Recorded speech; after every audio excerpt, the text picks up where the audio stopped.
Boa tarde a todos.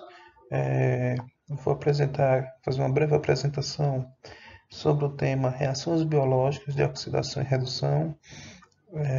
Sou aluno aqui da UFPP, do Programa de Pós-Graduação em Desenvolvimento e Inovação Tecnológica em Medicamentos, o DITM.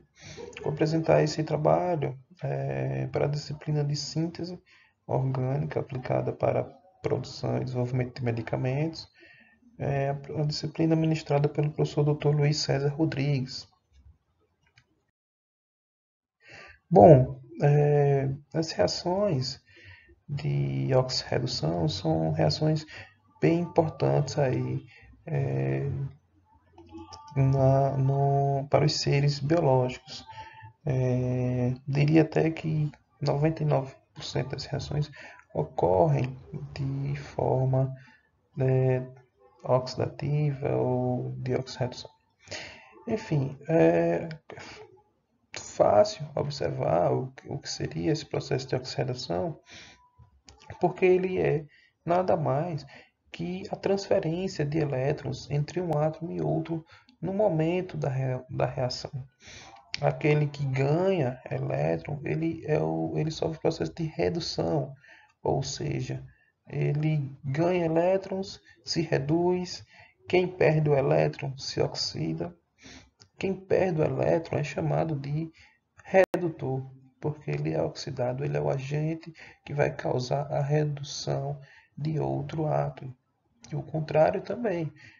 Aquele que é reduzido, ele é o agente oxidante, porque ele vai gerar a oxidação de outro átomo.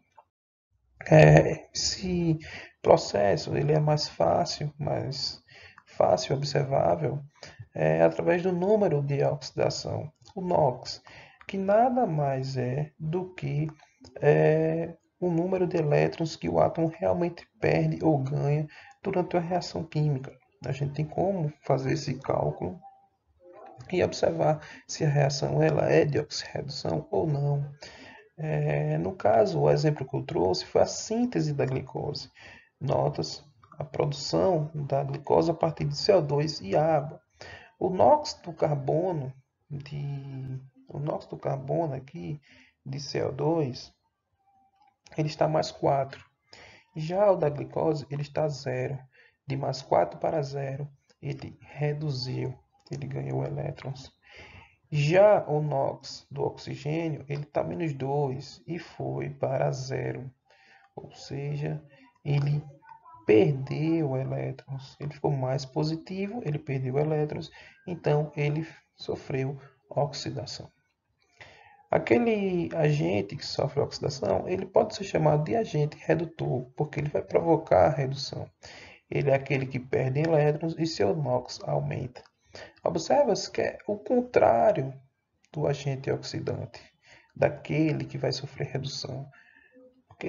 Aquele que sofre redução, ele ganha elétrons e seu NOx diminui. É, na química orgânica, a gente tem uma regrinha que facilita a nossa vida aí, identificar se a molécula está ou não sofrendo um processo de oxirredução. Geralmente, se uma molécula contendo carbono ganha átomos de hidrogênio ou perde átomos de oxigênio durante uma reação, é provável que ela tenha sido reduzida. No entanto, se uma molécula contendo carbono perde átomos de hidrogênio ou ganha átomos de oxigênio, provavelmente ela foi oxidada. E outro fato interessante é sobre o potencial de oxirredução. Esse potencial ele mede a tendência de um substrato ganhar ou perder elétrons. Quanto os elétrons são transferidos, cria-se uma diferença de potencial, mensurada em milivolts. E quanto mais oxidada for uma substância, mais positivo será esse potencial de oxirredução. Aqui uma tabela sobre algumas reações de oxirredução. Quanto maior esse número, maior a tendência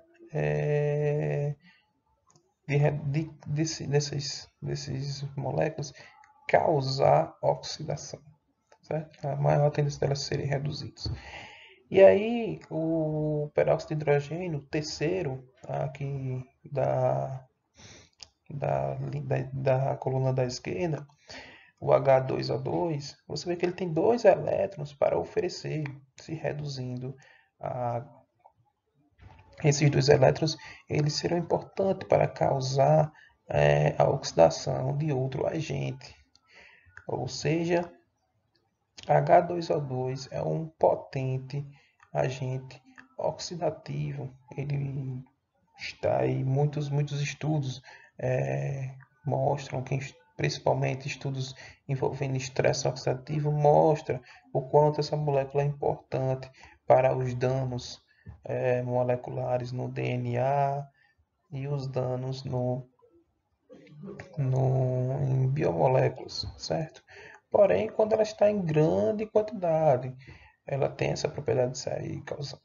Quando ela está numa concentração basal, ela é importante para a sinalização redox. Essas reações de oxidação e redução que são importantes para a sobrevivência do indivíduo, do celular, né? A sobrevivência da célula. Aqui outras exemplos de reações e seus respectivos potenciais de oxirredução.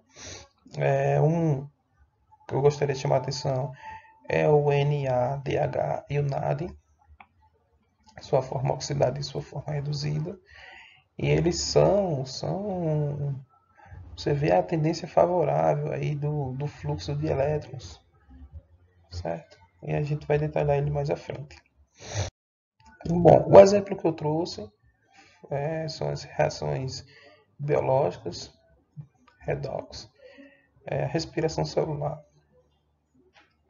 Bom, a respiração celular ocorre em várias etapas, né?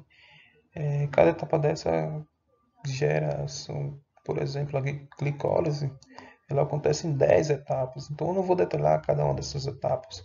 Mas se você observar a reação da quebra da glicose para formar energia, CO2 e água, é um processo de oxidação também. E aí, alguns desses processos eu vou mostrar aqui. Um que eu gostaria de me ater mais é essas moléculas NADH e o NAD+, e o FAD também. Você observa que NAD+, é uma forma oxidada, NADH é uma forma reduzida. Facilmente você consegue identificar porque a forma reduzida ganhou hidrogênio. A gente lembra da regrinha lá que moléculas orgânicas, quando elas ganham hidrogênio, provavelmente ela foi reduzida. E aí as reações embaixo, NAD+, mais 2 elétrons, mais 2 mais, ela gera a sua forma reduzida, NADH. O NADH, ele segura esses 2 elétrons e posteriormente ele libera na cadeia transportadora de elétrons para a produção de ATP, de energia. O mesmo acontece com o FAD. Então aqui, a última etapa aí da respiração celular, a cadeia transportadora de elétrons, você tem o NAD+, devolvendo esses elétrons para a produção de energia, e aí você tem o NAD+ sendo restaurado no processo de oxirredução, bastante importante. E aí hoje tem vários estudos sobre o NAD+, principalmente no campo de envelhecimento celular, porque a diminuição nos níveis de NAD+, indica que a célula ela produzirá menos e menos energia, e aí tem esse decaimento de energia, compromete as funções biológicas. Algumas revistas que estudam medicina oxidativa, radicais livres, elas estão apontando muito nessa direção do estudo das reações de oxirredução. Ok? Tchau, tchau.